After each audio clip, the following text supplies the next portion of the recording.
As I sit here writing this script, my YouTube channel is a few months old, and most of the videos have done as well as could be expected for a new channel that I'm not going out of my way to promote until I have, say, a year's worth of content online.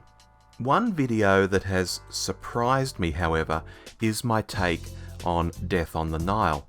While it's nowhere near my favourite piece, and I think I've made far better videos before and since, every time I look at it, there's another 1,000 views on it. My other videos are nowhere near that. So, I guess if you liked that video, you might appreciate me talking about Evil Under the Sun, another Poirot film featuring Peter Ustinov as, well, Poirot. I actually bought Evil Under the Sun on DVD around the same time I bought Death on the Nile. The latter, in a bid to recapture seeing something I had formerly seen as a child. The former, however, I had no memory of seeing at the cinema or indeed on TV in all the years since, despite the name feeling familiar to me. Evil Under the Sun. Perhaps my grandmother had the novel and I saw it as a kid or something like that. Anyway, I went into this one with a full sail. I'd really enjoyed Death on the Nile, as you can tell from my previous video, particularly Peter Ustinov's rather quirky and quite fun portrayal of Poirot, which is quite different to the longest and arguably the most famous portrayal by David Suchet on the Agatha Christie's Poirot television series. I also noticed with a little surprise that other actors from the previous films, such as Maggie Smith and Jane Birkin, were backing up, albeit as completely different characters this time. And you know, I quite like that sort of thing. It makes it feel like the films are made by a company of actors moving from project to project, rather than just a random cast. Indeed, it would have been fun to have had even more of the old cast in there, but it just wasn't to be.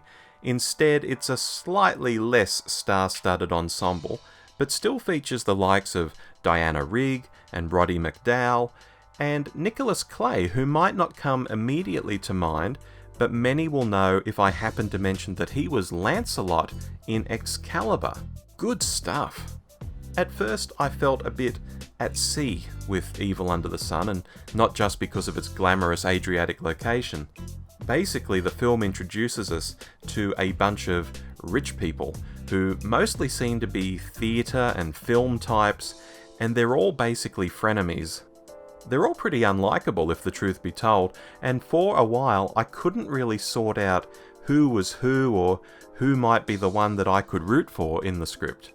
Meanwhile, this is all set to a pumping Cole Porter soundtrack to evoke the era, which I took to be sometime in the 1930s, and after about half an hour or so I started to feel more comfortable with the cast, but I couldn't help thinking they just weren't as good, or perhaps I should say the characters weren't as interesting as the ones I'd been watching cruise up the Nile in the previous film.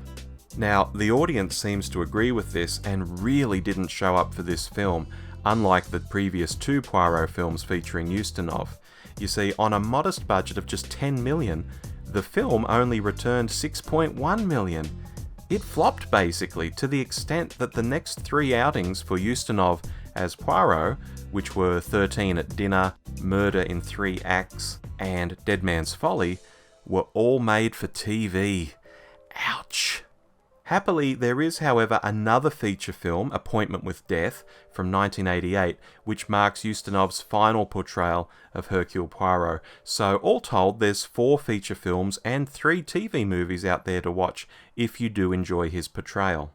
Now, all of this said about the box office, and while I definitely don't think the characters are as good in this film as in Death on the Nile, I thought the mystery was a lot more open-ended and more interesting in Evil Under the Sun.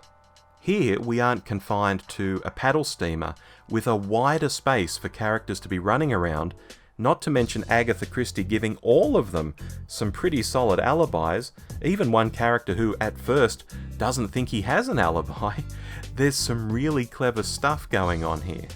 Like most of my video reviews, however, I won't say too much, so I can't possibly be tipping you off as to who done it, of course.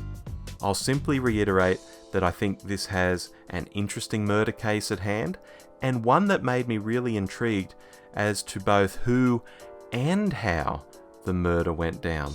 I wonder if there'll be a modern remake of this anytime soon. Anyway, have you seen Evil Under the Sun? What did you make of it? Why not let me know below, down in the comments.